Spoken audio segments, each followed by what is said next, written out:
ఈరోజు కొల్లాపూర్ ఫలితాలు చూసిన తర్వాత, ముఖ్యంగా మీరు సర్పంచ్ ఎన్నికల్లో పోరాడిన తీరు చూసిన తర్వాత, మొన్న మీ మంత్రి గారు చెప్పింది అక్షర సత్యం అని చెప్పి మా అందరికి కూడా అర్థమైంది. ఆయనకి ఇప్పటికే జ్ఞానోదయం అయింది.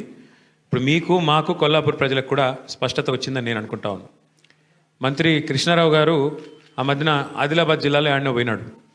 పోతే అక్కడ వాళ్ళు అడిగినారు కృష్ణారావు గారిని, సార్ మాది రెవెన్యూ డివిజన్ చేయాలా మాది అని చెప్పి ఏదో కోరిక కోరినారు. కోరితే కృష్ణారావు గారు మరి ఆ రోజు ఏం మూడ్లో ఉన్నాడో ఏం ఆలోచించుకున్నాడో కానీ చాలా స్పష్టంగా చెప్పినాడు. ఏమని, మళ్ళీ మా ప్రభుత్వం వస్తుందో రాదో నాకు తెలియదు, మళ్ళీ నేను గెలుస్తానో లేదో నాకు తెలియదు. ఆయనకు తెలియదేమో కానీ కొల్లాపూర్ ప్రజలకు తెలుసు, మళ్ళీ గెలిచే సమస్య లేదు, ఖచ్చితంగా ఈసారి ఓడగొట్టేది పక్కా. ఎందుకంటే నేను ఆయన మీద ఏదో కోపంతో చెప్పట్లేదు, ఆయన మీద వ్యక్తిగతంగా నాకు కోపం ఉండాల్సిన అవసరం కూడా ఏమీ లేదు. ఎందుకు గెలవరు అంటున్నా అంటే, కాంగ్రెస్ పార్టీ స్పష్టంగా ఒక్క మాటలో చెప్పేయచ్చు. రామాయణం గురించి చెప్పండి అంటే కట్టే, కొట్టే, తెచ్చే, మూడు ముక్కల్లో చెప్పొచ్చు. అట్లాగే కాంగ్రెస్ ప్రభుత్వం 2 ఏళ్లలో వీళ్ళ పనితీరు ఎట్లా ఉంది అని అడిగితే, ఎగవేతలు, కూల్చివేతలు, పేల్చివేతలు తప్ప చేసింది అయితే ఏమీ లేదు. ఎగవేతలు అంటే 420 హామీలు ఇచ్చి 6 గ్యారెంటీలని అలవిగాని మాటలు చెప్పి, అడ్డమైన అబద్ధాలు చెప్పి కుర్చీలో కూర్చున్నారు. కుర్చీలో కూర్చున్న తర్వాత ఏం చేస్తున్నారు 2 ఏళ్ళ నుంచి నాకంటే బాగా మీకే తెలుసు. ఊర్లలో ఎంత అవస్థలు పడుతున్నారు రైతులు మీకు తెలుసు. ఇక పేల్చివేతలు, మనమేమో చెక్ డ్యాములు కట్టినాం, ప్రాజెక్టులు కట్టినాం. మీ దగ్గర నార్లాపూర్ రిజర్వాయర్ కట్టి కేసీఆర్ గారు స్వయంగా వచ్చి బటన్ ఒత్తి ఆ పంపు చాలు చేసి నీళ్లు 145 మెగావాట్ల పవర్ ఉండే పంపు పెట్టి నీళ్లు, కృష్ణా నీళ్లను మీకు ఇచ్చే ప్రయత్నం కేసీఆర్ గారు చేసినారు. మా ఆల వెంకటేశ్వర రెడ్డి గారు ఇక్కడ ఉన్నారు.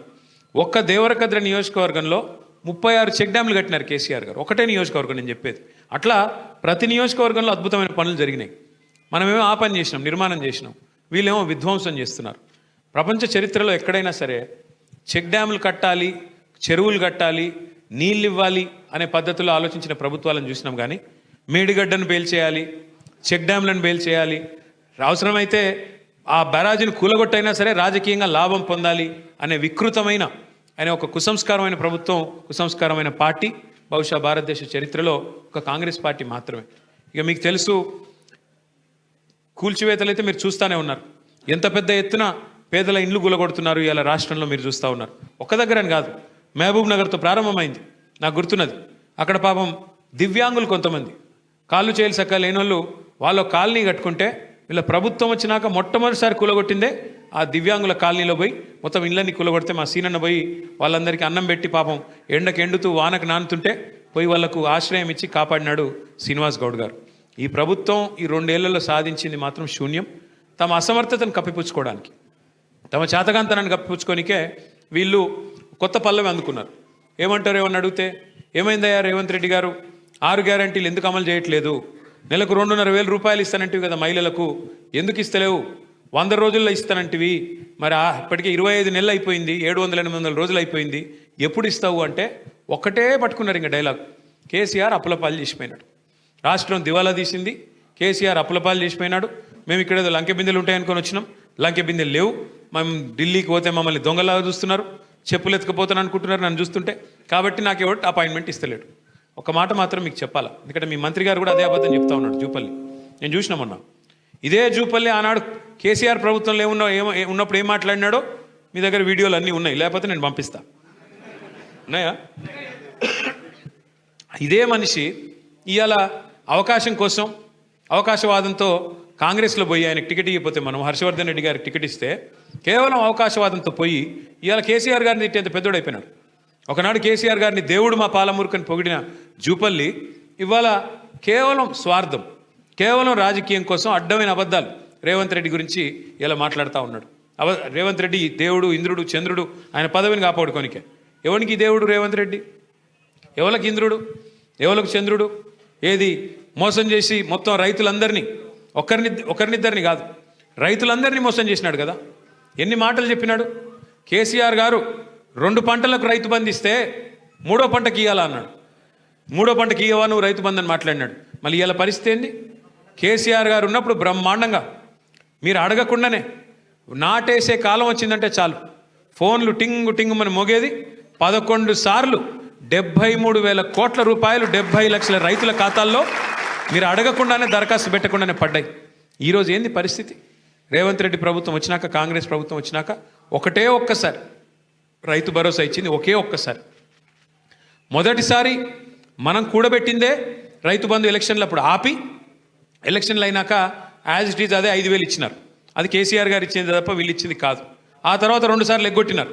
మొన్న ఒకటే ఒక్కసారి రైతు భరోసా అని పేరు పెట్టి, అది కూడా 15,000 ఇస్తామని చెప్పి 12,000కి కటింగ్ పెట్టి ఒక్కసారి మొన్న 6,000 రూపాయలు ఇచ్చినారు. ఒకటే ఒక్కసారి 2 ఏళ్లలో ఇచ్చింది ఒకే ఒక్కసారి, నికార్సుగా చెప్పాలంటే.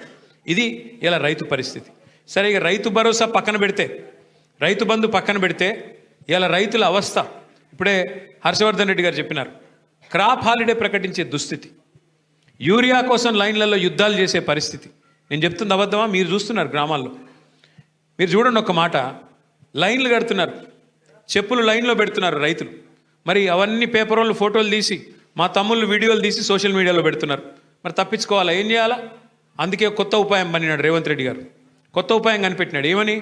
ఇక షాప్లో కాదు, యాప్లో ఇస్తా అన్నాడు. షాప్లో ఇయ్యడంట యూరియా, యాప్లో ఎప్పుడు ఉంటుంది యూరియా? ఆడ షాప్లో ఉంటేనే కదా ఉండేది, ఈడ షాప్లో ఉంటేనే కదా యాప్లో ఉండేది.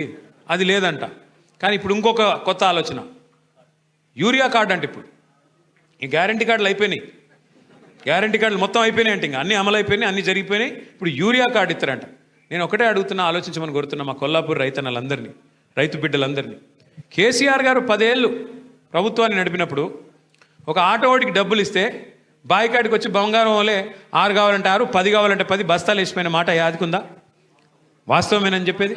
మరి కేసీఆర్ ఉన్నప్పుడు యూరియా కోసం కుస్తీలు లేవు, విత్తనాల కోసం పోటీలు లేవు, కరెంటు కష్టాలు లేవు, క్రాప్ హాలిడే లేవు, రైతు బంధు కోసం ప్రభుత్వం వైపు తిరిగి చూసే అవసరం లేదు. ఇవేవీ లేకుండా, కడుపులో చల్లగదలకుండా రైతన్నను మరి కంటికి రెప్పలా కాపాడుకున్నాడా లేదా కేసీఆర్ గారు? ఇలా అట్లాంటి కేసీఆర్ గారు మరి మన కోసం పాలమూరు రంగారెడ్డి ఎత్తిపోతల పథకాన్ని తలపెడితే 90% పనులు పూర్తి చేసి మీ నార్లాపూర్ కాడికే వచ్చి ఒక పంపు కూడా ఆన్ చేసి నీళ్లను, కృష్ణా నీళ్లను ఆ ప్రాంతానికి చూపెడితే 2 ఏళ్ళు అయిపోయింది రేవంత్ రెడ్డి గారు వచ్చి. 90% పని పూర్తయింది, కేవలం 10% మాత్రమే మిగిలింది. ఏనుగెళ్ళింది తోక చిక్కింది అన్నట్టు తోక మాత్రమే మిగిలింది. రిజర్వాయర్లు మీ కళ్ళ ముంగట కనబడుతున్నాయి కదా. నార్లాపూరు, కరివెన, వట్టెము, ఏదుల, ఉద్దండాపూరు రిజర్వాయర్లన్నీ పూర్తయి రెడీగా ఉన్నాయి. ఈయన చేయాల్సింది ఏంది? మనం అప్పటికే కాలువలకు కూడా టెండర్లు పిలిచినాం. ఈయన రాగానే ఆ టెండర్లు రద్దు చేసినాడు. రద్దు చేసినాడు, మళ్ళీ పిలవచ్చు కదా. 10 పైసలతో అయిపోయేదానికి ఇవాళ పని చేయకుండా ఎందుకు చేయట్లేదు? తొందరగా చేస్తే కేసీఆర్కి పేరు వస్తుంది. పాలమూరు రంగారెడ్డి కేసీఆర్ గారు కట్టిండని చెప్పి యాద్ చేసుకుంటారు. కేసీఆర్కు పేరు వస్తుంది, వాళ్ళ పాత బాస్కు కోపం వస్తుంది. వాళ్ళ పాత బాస్ ఎవరో తెలుసు కదా మీకు. ఆయన కోపం వస్తుంది, నువ్వు మా నీళ్ళు ఎట్లా తీసుకుపోతావురా, నువ్వు మా చెంచగాడు లెక్క ఉండాలి కానీ పెద్దోళ్ళలాగా యాక్టింగ్ చేస్తున్నావు ఏంది? ఆయన కోపం వస్తుంది, ఊరుకుంటాడా? అందుకే ఆ భయంతో ఇవాళ మొత్తానికైతే కాలమూరును ఎండబెట్టే ప్రయత్నం, పండబెట్టే ప్రయత్నం చేస్తున్నాడు. ముఖ్యమంత్రి గారు మాట్లాడుతూ ఎప్పుడు అంటూ ఉంటాడు, పండబెట్టి తొక్కుతా అంటాడు. రేవంత్ రెడ్డి డైలాగ్ అది. నిజమే, ఇలా పాలమూరును పండబెట్టిండు, రైతులను తొక్కుతున్నాడు. ఎక్కడలోనే అక్కడ మీరు జూరాల కాడ పోయి చూడండి, అక్కడ మొత్తం క్రాప్ హాలిడే. నిన్న మొన్న పోయినారు మా నాయకులందరూ కలిసి, జూరాలకు పోయినారు. పోయి చూస్తే నీళ్లు లేవు, నీళ్లు లేక క్రాప్ హాలిడే అక్కడ కూడా డిక్లేర్ చేసినారు. కానీ ఇలా రేవంత్ రెడ్డి వితండవాదం చేస్తున్నాడు. ఆయన ప్రభుత్వం జూరాలనే కట్టేది ఉండే, పాలమూరు రంగారెడ్డి ఎత్తిపోతల పథకం నీళ్లు లేని కాడనే మోటార్లు పెట్టేది ఉండే. ఎవడన్నా తెలివైనోడు రైతు నీళ్లు లేని కాడ మోటార్లు పెడతాడే? ఎవరన్నా వ్యవసాయం మీద అవగాహన ఉన్నోడు పెడతాడా? ఇంకా మా కర్మ ఏంటంటే, మేము కొంతమంది ఇక్కడ ఉన్న వాళ్ళం ఎమ్మెల్యేలు ఉన్నాం. మా కర్మ ఏంటంటే రేవంత్ రెడ్డి కాడ నీటి పాటలు నేర్చుకోవాలట మేము పోయి అసెంబ్లీకి. ఏ రేవంత్ రెడ్డి? దేవాదుల ఏ బేసిన్లో ఉందో తెలియని రేవంత్ రెడ్డి, ఏ వాగు ఏడుందో తెలియదు, ఏ వంక ఏడుందో తెలియదు, ఏ నది ఏడుందో తెలియదు. పోనీ అది కూడా కాదు, ఇంకా దారుణం ఏంటంటే బచావత్ అవార్డు ఏందో తెలియదు, బచావత్ ట్రిబ్యునల్ ఏందో తెలియదు, బ్రజేష్ కుమార్ ట్రిబ్యునల్ ఏందో తెలియదు, గోదావరికి ఏందో తెలియదు, కృష్ణకి ఏందో తెలియదు. ఈ మహానుభావుడు అంట వచ్చి మాకు చెప్తారంట నీళ్ళ మీద. బాక్రా నంగల్ ఒక ప్రాజెక్ట్ ఉంటుందన్న, మనం ఎట్లయితే ఇక్కడ కట్టుకున్నామో కాళేశ్వరం లెక్క బాక్రా నంగల్ అని నెహ్రూ గారి టైంలో అక్కడెక్కడో హిమాచల్ ప్రదేశ్లో ఉంటుంది. అది అక్కడ ఉత్తర భారతదేశంలో అక్కడ ఆ మూలకి హిమాలయాల కాడు ఉంటుంది. మొన్న రేవంత్ రెడ్డి గారు స్వాతంత్ర దినోత్సవం రోజు ఉపన్యాసం ఇచ్చిండు. అది చూసి ఏడ దుంకి సావాలని అర్థం కాలే మాకు. బాక్రా నంగల్ ప్రాజెక్టు తెలంగాణలో ఉన్నదని చెప్తున్నాడు ఆయన.